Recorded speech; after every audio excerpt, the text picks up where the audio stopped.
أعوذ بالله من الشيطان الرجيم. بسم الله الرحمن الرحيم. الحمد لله رب العالمين. الصلاة والسلام على أشرف الأنبياء والمرسلين خاتم النبيين بالقاسم محمد وأهل بيته الطيبين الطاهرين المعصومين الذين أذهب الله عنهم الرجس وطهرهم تطهيرا. أما بعد, السلام عليكم ورحمة الله وبركاته. Welcome to the Shab-e-Jumah program, in which we are also commemorating the Majlis for the following Marhumin: Marhuma Razia Razak, daughter of Marhum Akbar Ali Hirji, and Marhum Dost Muhammad Rupani. I request you all to please recite a Surah Fatiha for both Marhumin. Bismillah ar-Rahman ar-Rahim. Alhamdulillah Rabbil Alameen. Ar-Rahman ar-Rahim. Maliki yawmiddin.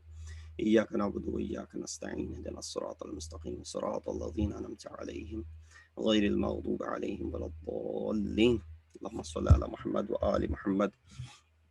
Inshallah, the program is as follows. We will start with the recitation of Surah Yasin, followed by Dua Kumail, as it being Shab-e-Jumah. Followed by Dua Kumail, inshallah, there will be Salam recited by our own brother Zagam Asan, and inshallah, following him, Marcia will be recited by brother Sibtet Zakazmi Sahab. Following that, there's a 2-minute short speech by one of the family members of Marhum Dost Muhammad Rupani. And following that, inshallah, I will speak in English, and Maulana Tilmiz, inshallah, will speak in Urdu.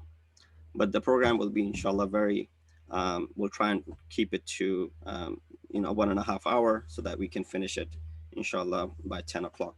Without any further ado, before I request Brother Ghulam Heather to start the recitation of Surah Yasin and share his screen, I would request all of you to please join us on the YouTube channel, Masjid-e-Ali's live YouTube channel, as this program is being live streamed on Masjid-e-Ali's YouTube channel. Instead of coming onto the Zoom, I know the Zoom ID was shared, but if there are more people, it will create difficulty to run the program smoothly. We only have those people who are the reciters. So please join us at www.masjidali.org/live, and that should take you to the live streaming of Masjid-e-Ali. Or you can find the link to the email that was sent out. So at this point, I would request Brother Ghulam Heather to go ahead and start with the recitation of Surah Yasin.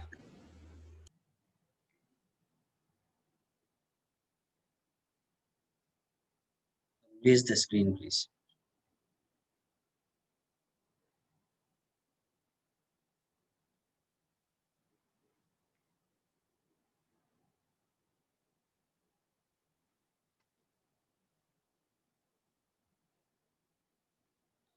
أعوذ بالله من الشيطان الرجيم. بسم الله الرحمن الرحيم. ياسين صلى الله عليه وآله وسلم والقرآن الحكيم إنك لمن المرسلين على صراط مستقيم تنزيل العزيز الرحيم لتنذر قوما ما أنذر آباؤهم فهم غافلون لقد حق القول على أكثرهم فهم لا يؤمنون إنا جعلنا في أعناقهم أغلالا فهي إلى الأذقان فهم مقمحون وجعلنا من بين أيديهم سدا ومن خلفهم سدا فأغشيناهم فهم لا يبصرون وسواء عليهم أأنذرتهم أم لم تنذرهم لا يؤمنون إنما تنذر من اتبع الذكر وخشي الرحمن بالغيب فبشره بمغفرة وأجر كريم إنا نحن نحيي الموتى ونكتب ما قدموا وآثارهم وكل شيء أحصيناه في إمام مبين واضرب لهم مثلا أصحاب القرية إذ جاءها المرسلون إذ أرسلنا إليهم اثنين فكذبوهما فعززنا بثالث فقالوا إنا إليكم مرسلون قالوا ما أنتم إلا بشر مثلنا وما أنزل الرحمن من شيء إن أنتم إلا تكذبون قالوا ربنا يعلم إنا إليكم لمرسلون وما علينا إلا البلاغ المبين قالوا إنا تطيرنا بكم لئن لم تنتهوا لنرجمنكم وليمسنكم منا عذاب أليم قالوا طائركم معكم أئن ذكرتم بل أنتم قوم مسرفون وجاء من أقصى المدينة رجل يسعى قال يا قوم اتبعوا المرسلين اتبعوا من لا يسألكم أجرا وهم مهتدون وما لي لا أعبد الذي فطرني وإليه ترجعون أأتخذ من دونه آلهة إن يردني الرحمن بضر لا تغن عني شفاعتهم شيئا ولا ينقذون إني إذا لفي ضلال مبين إني آمنت بربكم فاسمعون قيل ادخل الجنة قال يا ليت قومي يعلمون بما غفر لي ربي وجعلني من المكرمين وما أنزلنا على قومه من بعده من جند من السماء وما كنا منزلين إن كانت إلا صيحة واحدة فإذا هم خامدون يا حسرة على العباد ما يأتيهم من رسول إلا كانوا به يستهزئون ألم يروا كم أهلكنا قبلهم من القرون أنهم إليهم لا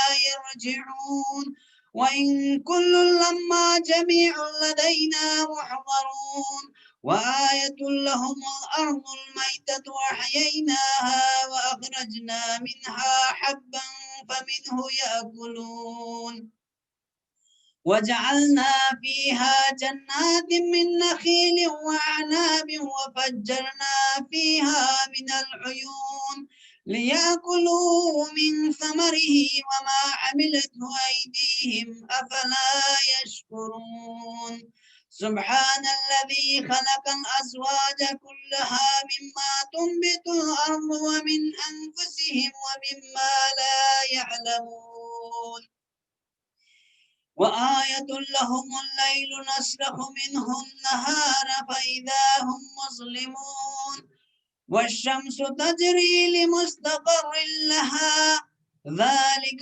تقدير العزيز العليم والقمر قدرناه منازل حتى عاد كالعرجون القديم لا الشمس ينبغي لها أن تدرك القمر ولا الليل سابق النهار وكل في فلك يسبحون وآية لهم أنا حملنا ذريتهم في الفلك المشحون وخلقنا لهم من مثله ما يركبون وإن نشأ نغرقهم فلا صريخ لهم ولا هم ينقذون إلا رحمة منا ومتاعا إلى حين وإذا قيل لهم اتقوا ما بين أيديكم وما خلفكم لعلكم ترحمون وما تأتيهم من آية من آيات ربهم إلا كانوا عنها معرضين وإذا قيل لهم أنفقوا مما رزقكم الله قال الذين كفروا للذين آمنوا أنطعم من لو يشاء الله أطعمه إن أنتم إلا في ضلال مبين ويقولون متى هذا الوعد إن كنتم صادقين ما ينظرون إلا صيحة واحدة تأخذهم وهم يخصمون فلا يستطيعون توصية ولا إلى أهلهم يرجعون ونفخ في الصور فإذا هم من الأجداث إلى ربهم ينسلون قالوا يا ويلنا من بعثنا من مرقدنا هذا ما وعد الرحمن وصدق المرسلون إن كانت إلا صيحة واحدة فإذا هم جميع لدينا محضرون فاليوم لا تظلم نفس شيئا ولا تجزون إلا ما كنتم تعملون إن أصحاب الجنة اليوم في شغل فاكهون هم وأزواجهم في ظلال على الأرائك متكئون لهم فيها فاكهة ولهم ما يدعون سلام قولا من رب رحيم وامتازوا اليوم أيها المجرمون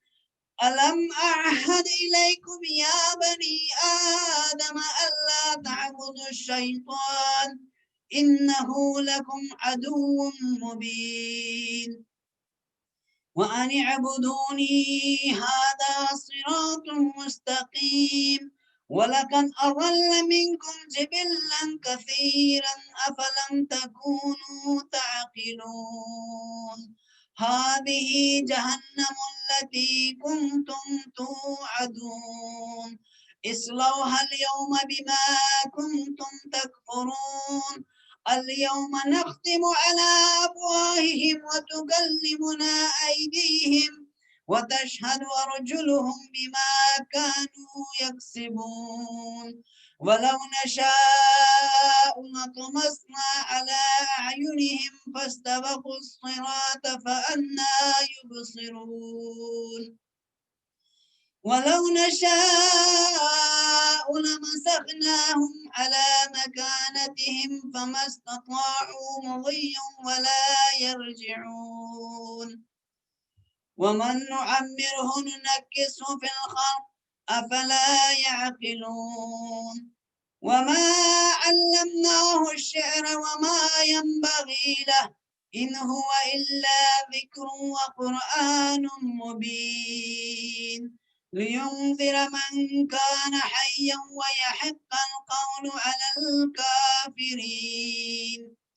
أولم يروا أنا خلقنا لهم مما عملت أيدينا أنعاما فهم لها مالكون وذللناها لهم فمنها ركوبهم ومنها يأكلون ولهم فيها منافع ومشارب أفلا يشكرون واتخذوا من دون الله آلهة لعلهم ينصرون لا يستطيعون نصرهم وهم لهم جند محضرون فلا يحزنك قولهم إنا نعلم ما يسرون وما يعلنون أولم ير الإنسان أنا خلقناه من نطفة فإذا هو خصيم مبين وضرب لنا مثلا ونسي خلقه قال من يحيي العظام وهي رميم قل يحييها الذي أنشأها أول مرة وهو بكل خلق عليم الذي جعل لكم من الشجر الأخضر نارا فإذا أنتم منه توقدون أوليس الذي خلق السماوات والأرض بقادر على أن يخلق مثلهم بلى وهو الخلاق العليم إنما أمره إذا أراد شيئا أن يقول له كن فيكون فسبحان الذي بيده ملكوت كل شيء وإليه ترجعون صدق الله العلي العظيم اللهم صل على محمد.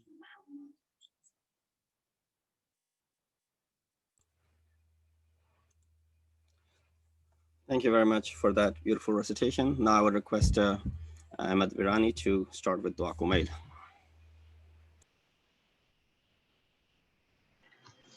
اللهم صل على محمد وآل محمد. أعوذ بالله من الشيطان الرجيم. بسم الله الرحمن الرحيم. اللهم إني أسألك برحمتك التي وسعت كل شيء وبقوتك التي قهرت بها كل شيء وخضع لها كل شيء وذل لها كل شيء وبجبروتك التي غلبت بها كل شيء وبعزتك التي لا يقوم لها شيء وبعظمتك التي ملأت كل شيء وبسلطانك الذي على كل شيء وبوجهك الباقي بعد فناء كل شيء وبأسمائك التي ملأت أركان كل شيء وبعلمك الذي أحاط بكل شيء وبنور وجهك الذي أضاء له كل شيء يا نور يا قدوس يا أول الأولين ويا آخر الآخرين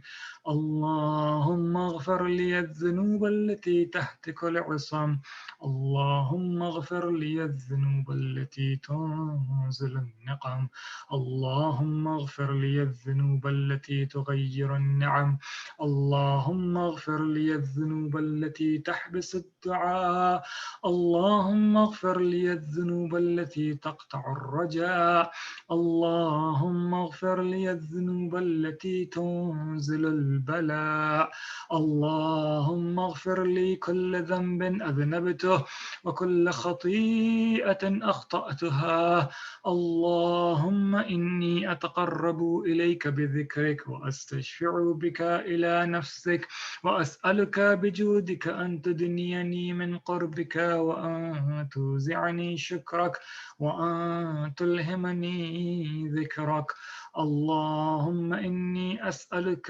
سؤال خاضع متذلل خاشع أن تسامحني وترحمني وتجعلني بقسمك راضيا قانعا وفي جميع الأحوال متواضعا. اللهم وأسألك سؤال من اشتدت فاقته وأنزل بك عند الشدائد حاجته وعظم فيما عندك رغبته. اللهم عظم سلطانك وعلى مكانك وخفي مكرك وظهر أمرك وغلب قهرك وجرت قدرتك ولا يمكن الفرار من حكومتك. اللهم لا أجد لذنوبي غافرا ولا لقبائحي ساترا ولا لشيء من عملي القبيح بالحسن مبدلا غيرك. لا إله إلا أنت سبحانك وبحمدك ظلمت نفسي وتجرأت بجهلي وسكنت إلى قديم ذكرك لي ومنك علي. اللهم مولاي كم من قبيح سترته وكم من فادح من البلاء أقلته وكم من عثار وقيته وكم من مكروه دفعته وكم من ثناء جميل لست أهلا له نشرته. اللهم عظم بلائي وأفرط بي سوء حالي وقصرت بي أعمالي وقعدت بي أغلالي وحبسني عن نفعي بعد أملي وخدعتني الدنيا بغرورها ونفسي بجنايتها ومطالي يا سيدي. فأسألك بعزتك أن لا يحجب عنك دعائي سوء عملي وفعالي ولا تفضحني بخفي ما اطلعت عليه من سري ولا تعاجلني بالعقوبة على ما عملته في خلواتي من سوء فعلي وإساءتي ودوام تفريطي وجهالتي وكثرة شهواتي وغفلتي. وكن اللهم بعزتك لي في كل الأحوال رؤوفا وعلي في جميع الأمور عطوفا. إلهي وربي من لي غيرك أسأله كشف ضري والنظر في أمري. إلهي ومولاي أجريت علي حكما اتبعت فيه هوى نفسي ولم أحترس فيه من تزيين عدوي فغرني بما أهوى وأسعده على ذلك القضاء فتجاوزت بما جرى علي من ذلك بعض حدودك وخالفت بعض أوامرك فلك الحجة علي في جميع ذلك ولا حجة لي فيما جرى علي فيه قضاءك وألزمني حكمك وبلاؤك. وقد أتيتك يا إلهي بعد تقصيري وإسرافي على نفسي معتذرا نادما منكسرا مستقيلا مستغفرا منيبا مقرا مذعنا معترفا لا أجد مفرا مما كان مني ولا مفزعا أتوجه إليه في أمري غير قبولك عذري وإدخالك إياي في سعة من رحمتك. اللهم فاقبل عذري وارحم شدة ضري وفكني من شد وثاقي. يا رب ارحم ضعف بدني ورقة جلدي ودقة عظمي يا من بدأ خلقي وذكري وتربيتي وبري وتغذيتي. هبني لابتداء كرمك وسالف برك بي يا إلهي وربي وسيدي. أتراك معذبي بنارك بعد توحيدك وبعد ما انطوى عليه قلبي من معرفتك ولهج به لساني من ذكرك واعتقده ضميري من حبك وبعد صدق اعترافي ودعائي خاضعا لربوبيتك. هيهات أنت أكرم من أن تضيع من ربيته أو تبعد من أدنيته أو تشرد من آويته عافيته، أو تسلم إلى البلاء من كفيته ورحمته. وليت شعري يا سيدي وإلهي ومولاي، أتسلط النار على وجوه خرت لعظمتك ساجدة، وعلى ألسن نطقت بتوحيدك صادقة، وبشكرك مادحة، وعلى قلوب اعترفت بإلهيتك محققة، وعلى ضمائر حوت من العلم بك حتى صارت خاشعة، وعلى جوارح سعت إلى أوطان تعبدك طائعة، وأشارت باستغفارك مذعنة. ما هكذا الظن بك، ولا أخبرنا بفضلك عنك يا كريم. يا ربي وأنت تعلم ضعفي عن قليل من بلاء الدنيا وعقوباتها، وما يجري فيها من المكاره على أهلها، على أن ذلك بلاء ومكروه قليل مكثه، يسير بقاؤه قصير مدته. فكيف احتمالي لبلاء الآخرة وجليل وقوع المكاره فيها، وهو بلاء تطول مدته ويدوم مقامه ولا يخفف عن أهله، لأنه لا يكون إلا عن غضبك وانتقامك وسخطك، وهذا ما لا تقوم له السماوات والأرض يا سيدي. فكيف بي وأنا عبدك الضعيف الذليل الحقير المسكين المستكين؟ يا إلهي وربي وسيدي ومولاي، لأي الأمور إليك أشكو، ولما منها أضج وأبكي؟ لأليم العذاب وشدته، أم لطول البلاء ومدته؟ فلئن صيرتني للعقوبات مع أعدائك، وجمعت بيني وبين أهل بلائك، وفرقت بيني وبين أحبائك وأوليائك، فهبني يا إلهي وسيدي ومولاي وربي. صبرت على عذابك، فكيف أصبر على فراقك؟ وهبني صبرت على حر نارك، فكيف أصبر عن النظر إلى كرامتك؟ أم كيف أسكن في النار ورجائي عفوك؟ فبعزتك يا سيدي ومولاي أقسم صادقا، لئن تركتني ناطقا لأضجن إليك بين أهلها ضجيج الآملين، ولأصرخن إليك صراخ المستصرخين، ولأبكين عليك بكاء الفاقدين، ولأنادينك أين كنت يا ولي المؤمنين، يا غاية آمال العارفين، يا غياث المستغيثين، يا حبيب قلوب الصادقين، ويا إله العالمين. أفتراك سبحانك يا إلهي وبحمدك تسمع فيها صوت عبد مسلم سجن فيها بمخالفته، وذاق طعم عذابها بمعصيته، وحبس بين أطباقها بجرمه وجريرته، وهو يضج إليك ضجيج مؤمل لرحمتك، ويناديك بلسان أهل توحيدك، ويتوسل إليك بربوبيتك. هي يا مولاي، فكيف يبقى في العذاب وهو يرجو ما سلف من حلمك؟ أم كيف تؤلمه النار وهو يأمل فضلك ورحمتك؟ أم كيف يحرقه لهيبها وأنت تسمع صوته وترى مكانه؟ أم كيف يشتمل عليه زفيرها وأنت تعلم ضعفه؟ أم كيف يتقلقل بين أطباقها وأنت تعلم صدقه؟ أم كيف تزجره زبانيتها وهو يناديك يا ربه؟ أم كيف يرجو فضلك في عتقه منها فتتركه فيها؟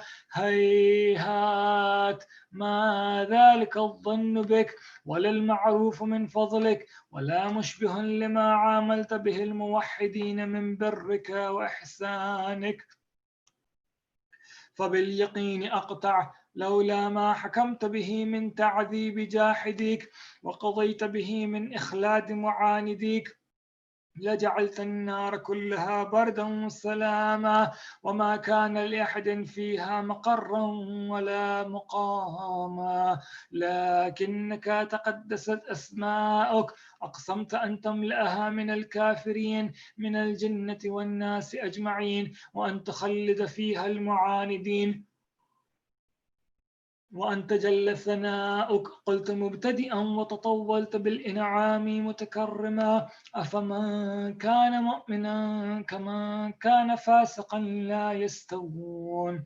إلهي وسيدي فأسألك بالقدرة التي قدرتها وبالقضية التي حتمتها وحكمتها وغلبت من عليه أجريتها، أن تهب لي في هذه الليلة وفي هذه الساعة كل جرم أجرمته وكل ذنب أذنبته وكل قبيح أسررته وكل جهل عملته، كتمته أو أعلنته، أخفيته أو أظهرته، وكل سيئة أمرت بإثباتها الكرام الكاتبين الذين وكلتهم بحوض ما يكون مني وجعلتهم شهودا علي مع جوارحي، وكنت أنت الرقيب علي من ورائهم والشاهد لما خفي عنهم، وبرحمتك أخفيته وبفضلك سترته، وأن توفر حظي من كل خير أنزلته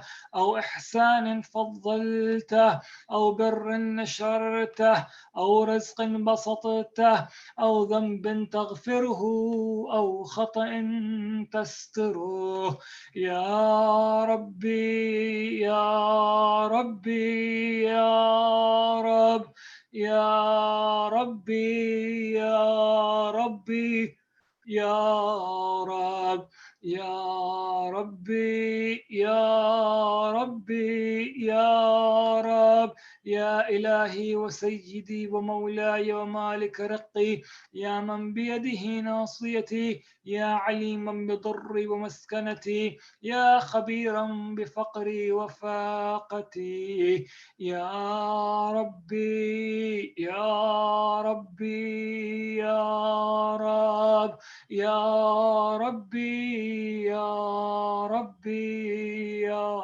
رب يا ربي يا ربي يا رب، أسألك بحقك وقدسك وأعظم صفاتك وأسمائك أن تجعل أوقاتي في الليل والنهار بذكرك معمورة وبخدمتك موصولة وأعمالي عندك مقبولة، حتى تكون أعمالي وأورادي كلها وردا واحدا وحالي في خدمتك سرمدا، يا سيدي يا من عليه معولي، يا من إليه شكوت أحوالي، يا ربي يا ربي يا رب يا ربي يا ربي يا رب يا ربي يا ربي يا رب، قو على خدمتك جوارحي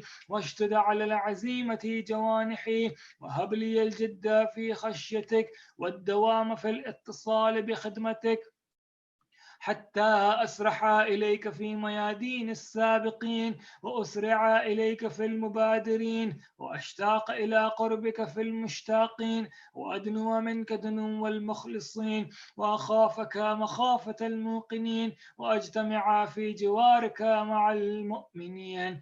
اللهم ومن أرادني بسوء فأرده ومن كادني فكده، واجعلني من أحسن عبيدك نصيبا عندك وأقربهم منزلة منك وأخصهم زلفة لديك، فإنه لا ينال ذلك إلا بفضلك، وجد لي بجودك واعطف علي بمجدك واحفظني برحمتك، واجعل لساني بذكرك لهجا وقلبي بحبك متيما، ومن علي بحسن إجابتك وأقلني عثرتي واغفر زلتي، فإنك قضيت على عبادك بعبادتك وأمرتهم بدعائك وضمنت لهم الإجابة.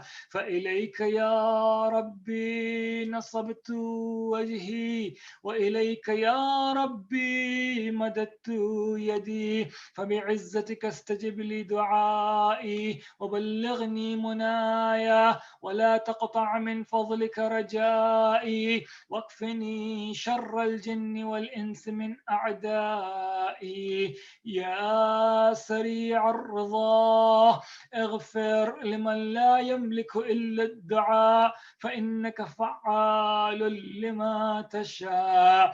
يا من اسمه دواء وذكره شفاء وطاعته غنان، ارحم من رأس ماله الرجاء وسلاحه البكاء. يا سابغ النعم، يا دافع النقم، يا نور المستوحشين في الظلم، يا عالما لا يعلم، صل على محمد وآل محمد وافعل بما أنت أهله. وصلى الله على رسوله والأئمة الميامين من آله وسلم تسليما كثيرا. اللهم صل على محمد وآل محمد وعجل فرجهم. جزاكم الله خير. And thank you very much for the beautiful recitation of Dua Kumail. That was Ahmad Birani. انشاءاللہ اب مجلس کا آغاز کرتے ہیں. میں درخواست گزار ہوں برادر عزیز جناب زاغم احسن نقوی صاحب سے کہ وہ آئیں اور بارگاہ پنجتن میں نذرانہ عقیدت پیش کریں.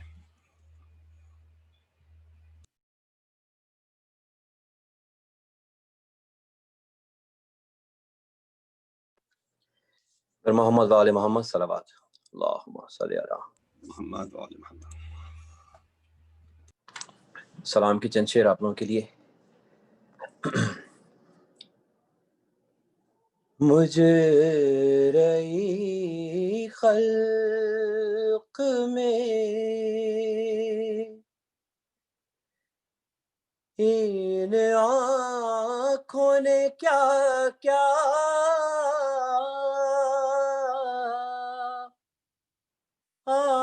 دیکھا،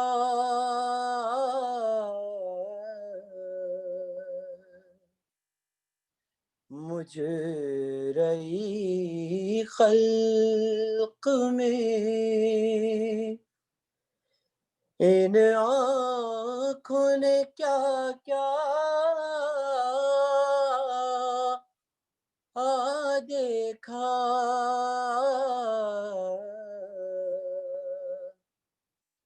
پر کہیں سبتے پیمبر سنا کا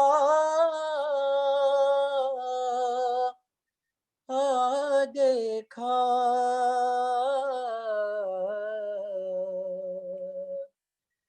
مجرئی خلق میں میں نے دیکھا عالم شاہ کو آلودہ بخون،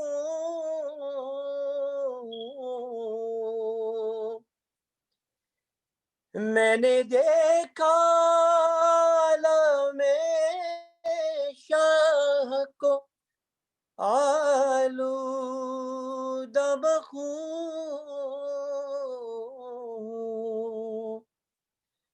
میں نے عباس کو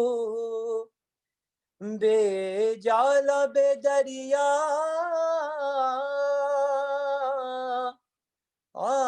دیکھا،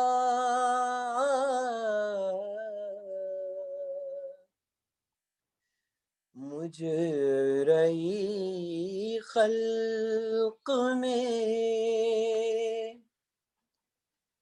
میں نے دیکھا علی اصغر کا گلا خون میں تر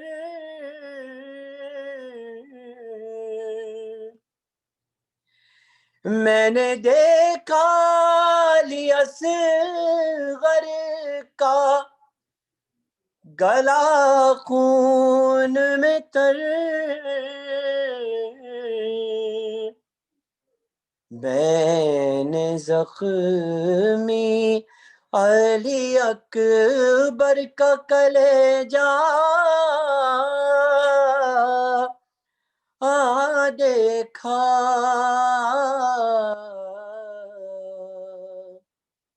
مجھ رہی خلق میں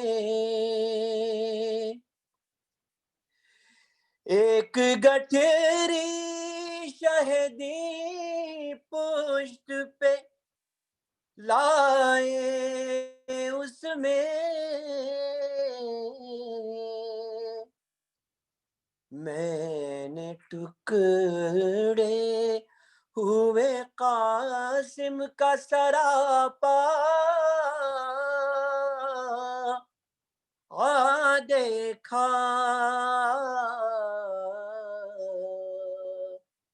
مجھ رہی خلق میں بیردا خلق نے اس بی بی کے سر کو دیکھا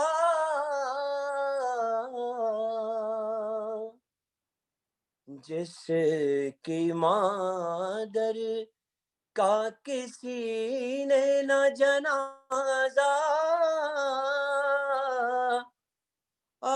دیکھا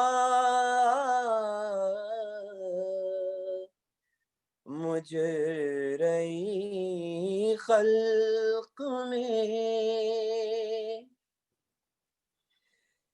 کہتی تھی زینب مزتر کے خدا خیر کرے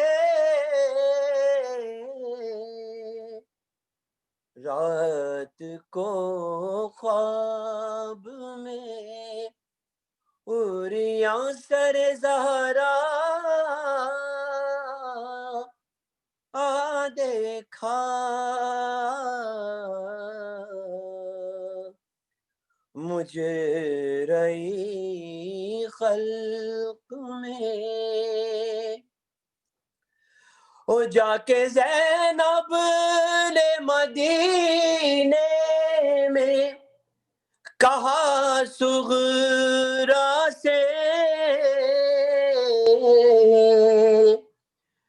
کہوں کس منہ سے کہ پردیس میں کیا کیا دیکھا مجھ رہی خلق میں ان آنکھوں نے کیا کیا دیکھا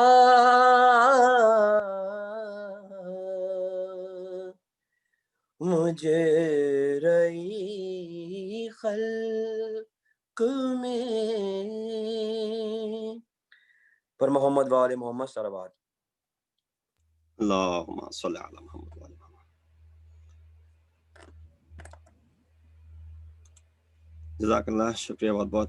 ایک احسن بھائی سے دوسرے احسن بھائی کی طرف میں اب درخواست گزار ہوں سبت رزاق عالمی صاحب سے کہ وہ مرثیہ کے پڑھیں. بسم اللہ. بآواز بلند صلوات. اللہم صلی علی محمد و آل محمد. آغوش لحد میں جب کہ سونا ہوگا آغوش لحد میں جب کہ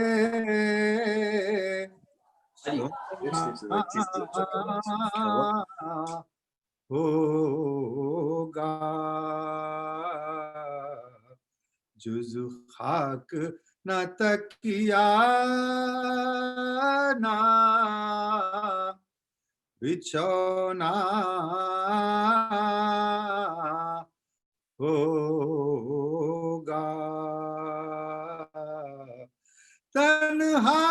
تنہائی میں کون ہوئے گا انیس ہم ہوئیں گے اور قبر کا کونا ہوگا آغوش لحد میں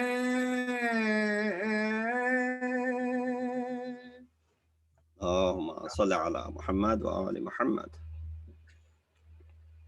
جب خلق سے وقت سفر فاطمہ آیا تب زینب و شبیر کو پاس نے بلایا روئی بہت اور بیٹے کو چھاتی سے لگا یا زینب کے دیا ہاتھ میں ہاتھ اور یہ سنا یا زینب کے دیا ہاتھ میں ہاتھ اور یہ سنایا اے زینب بیکس میری دولت سے خبردار محبوب الہی کی امانت سے خبردار محبوب الہی کی امانت سے خبردار اے لاڈلی اس لال کا دشمن اے زمانہ شبیر کو میری نظر بد سے بچانا تکلیف بھی سہ لیجیے ایزا بھی اٹھانا صدقے گئی مادر کی وصیت نہ بھولانا صدقے گئی مادر کی وصیت نہ بھولانا ہر رنج میں اس بھائی کے کام آئی ہو زینب جائے جدھر ساتھ چلی جائی ہو زینب جائے یہ جدھر ساتھ چلی جائی ہو زینب پھر روئی بہت مل کے گلے بیٹوں سے زہرا فرمایا تمہیں دولہا بنے آہ نہ دے فضا سے کہا قبر نبی پر انہیں لے جا روئے نہ میرے سامنے یہ ان کو تو بہلا روئے نہ میرے سامنے یہ ان کو تو بہلا اے فضا کبھی رنج انہیں ہونے نہ دے نہ پیاروں کو میرے مردے پہ بھی رونے نہ دے نہ پیاروں کو میرے مردے پہ بھی رونے نہ دینا القصہ کے دن ماتم زہرا ہی میں گزرا شبوا ہی کھلے گیسوں سے دینے کو پرسا حیدر نے کیا غسل کا سامان مہیا معصومہ کے ایک ہاتھ پا